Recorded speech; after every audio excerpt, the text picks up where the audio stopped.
Oke, untuk konsep pertama yang bakal lu kuasai itu adalah konsep turunan ya. Tapi di sini gue nggak akan pakai konsep turunan matematik yang kompleks. Gue bakal ngasih tahu format-format yang bakal lu pakai aja di dalam konsep turunan ini. Kalau lo mau lihat pembahasan lengkap tentang turunan, lu bisa cek di konten materi lengkap gua tentang kinematika dalam analisis vektor. Tapi kalau di konten yang ini, lo akan belajar tentang cara pakai formatnya, mungkinnya gue sebutnya karena nanti ada beberapa bentuk yang bisa kita kuasai. Sebagai contoh, kita ada 3 format di sini. Ada xt, xt itu maksudnya persamaan x terhadap t, posisi t. Apa namanya, dia bernilai at pangkat n. Jadi kalau kalian nemu ada koefisien, yang ini tuh koefisien si a-nya, terus ada pangkat, ada t variabelnya, terus ada pangkat n. Ketika lu turunin tuh dia akan jadi kayak gini. Pangkatnya dikedepanin, jadi kaliin sama si a-nya, n kali a.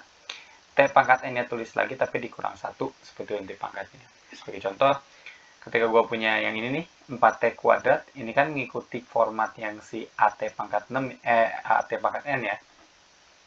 Dimana 4 adalah si a, t-nya t, n-nya adalah 2. Jadi ini ngikutin format tersebut. Sehingga ini kalau gue minta turunan, jadi turunan itu konsepnya DDT, cara penulisannya.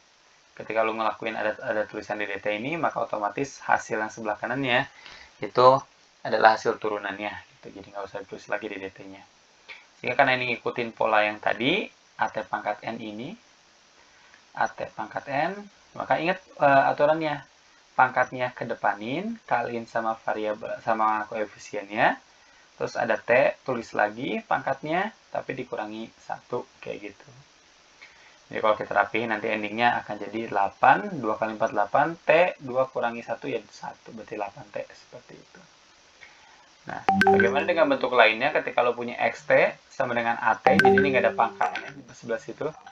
Sehingga akhirnya ketika lo turunin dia cuma nyisa koefisiennya aja, seperti itu. Sebenarnya nggak koefisiennya, nggak merta kayak gini sih, ada alasannya. Itu sebenarnya pangkat 1. Jadi lo tuh bisa pakai format yang atas ini nih. Jadi si satunya kedepanin, 1 kali A ya A, T pangkat 1 kurangi 1. Ya kan 0 tuh hasilnya. Seperti itu. Jadi apapun yang pangkat 0 kan hasilnya 1, jadi ujung-ujung sisanya adalah si A doang. Kayak gitu. Sehingga contohnya yang 2T nih misalkan. Si 2T ini kalau lo lihat dia cuman nggak ada pangkatnya, jadi pangkat 1 doang. Kalau lo mau cepet ya 2T ini akan menghasilkan 2 aja. Seperti itu, koefisiennya doang. Nah, kalau misalkan nggak ada variabel t-nya, a atau koefisien berapa, 4, 5, kayak gitu, ya hasilnya kalau diturunin ya 0. Contohnya yang si 2 ini nih. Lo kalau turunin dia, ya hasilnya 0 gitu. Gitu. Jadi lo harus sesuaiin aja sama bentuknya gitu. Jadi jarang ada yang di luar 3 bentuk ini ya, sebenarnya teman-teman, santai aja.